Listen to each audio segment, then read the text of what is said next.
tèmi ó ti tún ṣẹlẹ̀ o lórí ọ̀rọ̀ wèrè la fi ń wo wèrè tí Taye currency jùlẹ̀ ní coronation Olúbàdàn.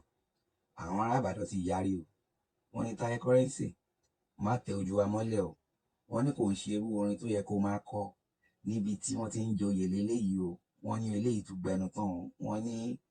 wèrè la fi ń wo wèrè kẹ̀ níbi tí bàbá Olúbàdàn ti ń jẹ oyè, wọ́n ní eléyìí ò bójúmu ẹjọ́ ẹ jẹ́ ká lísìn sáwọn ọmọ Ìbàdàn, wọ́n ti bínú, wọ́n ti fara ya lórí ọ̀rọ̀ wèrè la fi ń wo wèrè eléyìí kọjá bẹ́ẹ̀ ẹja. Assalamu alaikum wa rahmatullahi wa barakatuh. Alhaji Taye currency ìtẹ́ ẹ̀kọ́ lánàá ẹ mọ́kànlú ẹ̀ fún amọ́ Ìbàdàn o, ẹ̀yẹ́ ìbojú wa jẹ́ Ìbàdàn mọ́ o, ó ti yé yín, èmi owó má fi wèrè wo wèrè, ó ti yé yín, àmọ́ orin wèrè láti wo wèrè yẹn no kò fíìtì ibi tí ẹ wà yẹn lánàá, àgbàlagbà níyẹn kì í ṣọmọ kékeré, ẹ ti poach, ó ti yé yín, tí ẹ bá ti lówó dé stage kan táwọn ọmọ yín ti bẹ̀rẹ̀ sí ní lówó lọ́wọ́, irú àwọn orin tí ẹ kọ lánàá yẹn kò yẹ kẹ́ máa kọ rú ẹ̀, kò yẹ yín, kò yẹ kẹ́ máa kọ rú ẹ̀, orin tí ẹ kọ lánàá yẹn kò bá bí tí àwa yẹn mú lánàá.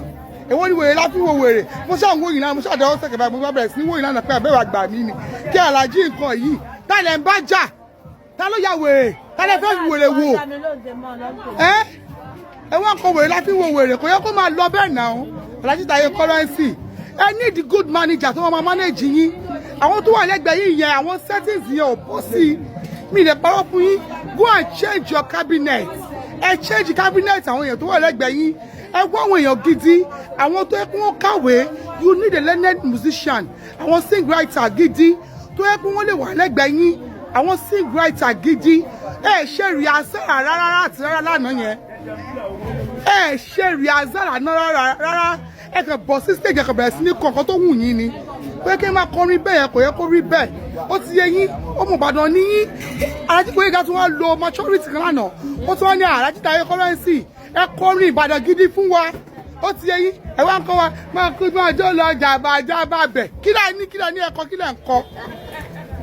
kò yé wa, mo ṣáà ń wò lánàá pé kí Alhaji yìí ń kọ yìí, ṣó yé yín, àwọn tó bá ń tẹ̀yìn lánàá wọ́n sọ pé ẹ̀kọ́ ní gidi lánàá, ẹ má jẹ́ parọ́ fún yín, ẹ̀kọ́ ní gidi lánàá o, ẹ̀kọ́ ní gidi lánàá, ó ti yé yín, ẹ ní láti máa ṣe rehearsal, àwọn sàn ẹ bá gbọ́ King Sunny Adé, ẹ má rí bó ṣe jẹ́ pé orin wọn jẹ́ evergreen because they are rehearsing, wọn ò fẹ́ra wọn sílẹ̀, ẹ̀yin ẹ ti fira yín sílẹ̀ jù, ẹ compose ara yín, ẹ ti fira yín sílẹ̀ jù, ẹ ní láti máa watch ara yín, kẹ́ máa groom ara yín, kẹ́ máa